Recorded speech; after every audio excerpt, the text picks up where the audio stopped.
नमस्कार, अटल मत न्यूज मध्ये आपले सहर्ष स्वागत आहे। या ठिकाणी पार पडले आहेत आणि एकूणच आता जवळजवळ 3 महिन्याचा कार्यकाळ आम्हाला पदभार घेऊन या ठिकाणी पूर्ण होत आहेत। यामध्ये 45 ते 50 दिवसाचा कार्यकाळ हा विधान परिषदेच्या निवडणुकीच्या आचारसंहितेमध्ये गेलेला आहे।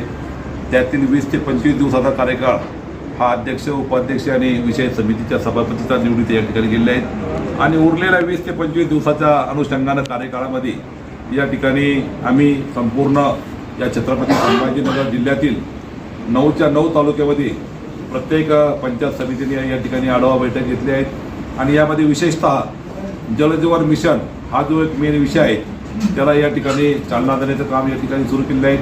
त्याचप्रमाणे बाकीच्या अदर डिपार्टमेंटची जी काही कामकाज आहेत जे मोठ्या प्रमाणामध्ये या ठिकाणी प्रलंबित होते त्या सर्व कामकाजांना गती देण्याच्या सूचना मी स्वतः अध्यक्ष या नात्याने आमच्या जिल्हा परिषदेच्या मुख्य कार्यकारी अधिकारी आदरणीय मिन्नू मॅडम यांच्या विशेष सहकार्याने या ठिकाणी दिले आहेत आणि आता तुम्हाला थोड्याच दिवसामध्ये या ठिकाणी छत्रपती संभाजीनगर जिल्हा परिषद एक गतिमान प्रशासन चालवणारी जिल्हा परिषद तुम्हाला या ठिकाणी दिसेल। शिक्षण क्षेत्रामध्ये जे काही अनेक प्रकारच्या गोष्टी या ठिकाणी प्रलंबित होत्या त्यामध्ये जवळजवळ 64 विस्तार अधिकाऱ्याची पदं आम्ही मागील आठवड्यामध्ये या ठिकाणी भरले आहेत। केंद्र प्रमुखाचे पदं जे केंद्र प्रमुख या ठिकाणी गेल्या 10 ते 15 वर्षापासून या ठिकाणी रिक्त होते म्हणून ते संपूर्ण केंद्र प्रमुख या ठिकाणी 64 आम्ही भरले आहेत। त्यानंतर आज विस्तार अधिकारी पदाची समुपदेशन या ठिकाणी पार पडलं। यामध्ये 16 विस्तार अधिकारी पण आम्ही या ठिकाणी भरले आहेत आणि आता 1 ते 2 दिवसामध्ये जवळजवळ 150 मुख्याध्यापकांना या ठिकाणी आम्ही पदोन्नती देत आहेत आणि म्हणून या सगळ्या गोष्टी पार पडल्यानंतर आमच्याकडं 94 शिक्षक हे विस्थापित आहेत। त्या सर्व विस्थापित शिक्षकांना आता पोस्टिंग दिल्या जाईल आणि ग्रामीण भागामध्ये जो काही शिक्षकांचा जो काही प्रश्न आहेत त्या रिक्त पदं या ठिकाणी मोठ्या प्रमाणामध्ये भरल्या जाईल आणि म्हणून या ठिकाणी अत्यंत चांगल्या कामकाजाची सुरुवात या ठिकाणी दिली आहे। थोड्या दिवसामध्ये जिल्हा नियोजन समितीचा नियत वेळ आम्हाला जिल्हा परिषदला प्राप्त होणार आहे त्याचंही नियोजन या ठिकाणी आम्ही करणार आहोत। त्याचप्रमाणे जवळजवळ 66 कोटीपेक्षा अधिकची रक्कम 15 वित्त आयोगाची आम्हाला प्राप्त आहेत त्याचंही नियोजन आम्ही या ठिकाणी करत आहोत। जिल्हा परिषद उपकर निधीचंही आम्ही त्या ठिकाणी नियोजन करत आहेत आणि स्टँडिंग कमिटी असेल, विषय समिती असेल, जनरल बॉडी असेल या सगळ्यांच्या हिशोबाने ताळमेळ ठेवून चांगल्या पद्धतीनं कामकाज आमचं सुरू आहे। लवकरात लवकर नवीन इमारतीचा आता उद्घाटनाचा प्रश्नही मार्गी लागणार आहेत।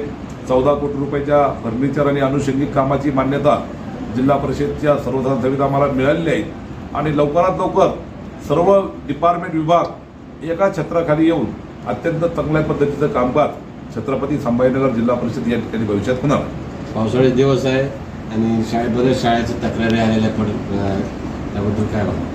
हा गोष्ट एकदम आपण जे बोलला तो बरोबर आहे की मी आत्ताच या ठिकाणी विस्तार अधिकाऱ्यांना मार्गदर्शन करत असताना सांगितलं की 1962, 65, 70 सालाच्या जुन्या आता शाळा खोल्या आहेत त्या पूर्ण जीर्ण अवस्थेत झालेल्या आहेत आणि शासनाकडून DPCकडनं मिळणारा निधी हा अत्यंत मर्यादित आहे म्हणून आपल्याला भौतिक सुविधा देणं ही महत्त्वाची जबाबदारी आमच्यावर आहे आणि म्हणून आम्ही कालच CSR फंड आपल्याला आता मोठमोठ्या प्रमाणात मिळाला पाहिजे या दृष्टिकोनात आम्ही प्रयत्न करत आहोत आणि आत्ताच मागील आठवड्यामध्ये जवळजवळ टोयोटा नावाच्या कंपनीनं CSR फंडातून 12 कोटी रुपयाची आमची जिल्हा परिषदेची शाळा बांधण्याचं मान्य केले बिडकीन तालुका पैठण येथील आणि महसूल डिपार्टमेंटची जी काही जागा होती ती जागा पण शाळेसाठी आम्हाला या ठिकाणी मिळालेली आहे आणि ती सुरुवात केली आहे मी आता बिडकीपासून आणि थोड्याच दिवसामध्ये वेगवेगळ्या कंपन्यांचा CSR मधून ग्रामीण भागाच्या ज्या काही शाळा आहेत वर्ग खोल्या आहेत ते चित्र आपल्याला या ठिकाणी बदललेलं दिसेल। शाळामधल्या मुलींसाठी शौचालय किंवा वॉशरूमची व्यवस्था बऱ्याच ठिकाणी नाही। या सगळ्या गोष्टीचा आम्ही आता तपासणी करून घेतो। ब्लॉक लेवलला एज्युकेशन आमचे गट शिक्षणाधिकारी असतील, आत्ता या ठिकाणी नव्याने नेमलेले विस्तार अधिकारी असतील, केंद्र प्रमुख असतील, लवकरात लवकर आम्ही 1-2-4 दिवसामध्ये तो अहवाल घेतो आणि ज्या ज्या ठिकाणी स्वच्छतागृहाची अडचण असेल DPCचा निधी पण आम्हाला या ठिकाणी प्राप्त होत आहेत। लवकरात लवकर आपण त्या ठिकाणी कारवाई करू। एक प्रश्न असा आहे आतापर्यंत अध्यक्षाची भेट होत नव्हती, बरेच शिष्यमंडळ आपल्याला येऊन भेटतात, काय काय समस्या आलेल्या आतापर्यंत तुम्हाला? शिक्षण मंडळ असो, ग्रामसभेची समस्या असो। जिल्हा परिषद ही एक मिनी मंत्रालय आहे आणि म्हणून या मिनी मंत्रालयामध्ये जन्मापासून मृत्यूपर्यंत सर्व कामकाज आमच्या मार्फत करतं। मग ग्रामपंचायत लेवलचं कामकाज असेल, पंचायत समिती लेवलचं कामकाज असेल, जिल्हा परिषदच्या अखत्यारीतल्या अनेक नवीन नवीन योजना त्या ठिकाणी आहेत. त्यामध्ये शिक्षण डिपार्टमेंट आहे, आरोग्य डिपार्टमेंट आहेत, पशुसंवर्धन डिपार्टमेंट आहेत, कृषी डिपार्टमेंट आहेत, बांधकाम डिपार्टमेंट आहेत, अर्थ खातं आहेत, अनेक प्रकारचे सिंचन खातं आहेत. अनेक प्रकारच्या खात्याचं कामकाज या जिल्हा परिषदच्या डिपार्टमेंटच्या वेगवेगळ्या मार्फत चालू असतं.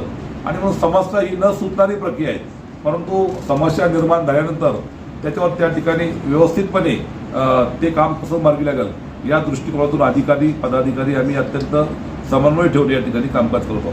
साहेब, मधल्या काळामध्ये जिल्हा परिषदच्या प्रिमायसेसमध्ये ठीक आहेत, नागरिकांची जर त्या दृष्टिकोनातून काही डिमांड मागणी असेल तर आम्ही ती गोष्ट तपासून घेऊ आणि माता भगिनीच्या दृष्टिकोनातूून ती करणं गरजेचं या ठिकाणी आहेतच.